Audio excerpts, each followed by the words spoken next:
Salamlar. Bugün MHM-dən bir sual nümunəsi izah etmək istəyirəm. Gəlin baxaq. Haqqında bəhs edilən şəhər və şəhərləri müəyyən edin. Hülakülər dövlətinin paytaxtı olmuşdu. 3 paytaxtı olub: Marağa,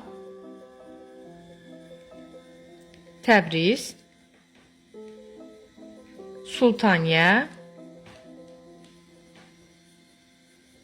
Marağa, Təbriz, Sultaniyə, sonra yenidən ikinci dəfə paytaxt kimi Təbriz olmuşdu. Xarəzmşah cəlalətin tərəfindən işğal olunub. Marağa ilk olaraq işğal olunur və burada bərpa işləri aparılır xalqın nüfuzunu qazanmaq üçün. Marağa yazırıq bura və Təbriz işğal olunub. Təbriz işğal edildikdən sonra Atabəylər süquta uğrayır 1225-ci ildə və Təbriz. Bura elə bir variant yazmalıyıq ki, hər 3 şərti də ödəsin. Monqolların ikinci yürüşü zamanı tutulmuşdu. Təbii ki də Marağa tutulub.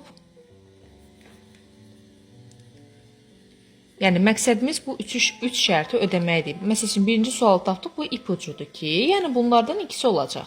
Sonra keçdik bura, təbii ki də yenə də bunların ikisi oldu və Monqolların ikinci yürüşü zamanı təbii ki də Gəncə tutulub, Dərbənd tutulub. Amma bizdən bu şərti ödəyən, yəni bu 3 şəhərdən ikisini istəyir. Monqolların ikinci yürüşü zamanında tutulub, Marağa olub və Təbriz olub. Təbriz tutulduqdan sonra onun sənətkarlarını qara qoruma aparmışdılar. Bəli. Və gəlin xəritədə tətbiq edək. Deməli, Təbriz 4-dür, yuxarı hissədə, aşağı hissədə Marağadır.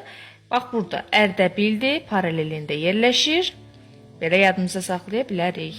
Və cavabımız olacaq 4-5. Çünki hər 3 şərti də ödəyən nə oldu? Marağa və Təbriz şəhərləri. Ona görə də cavabımız olur B variantı.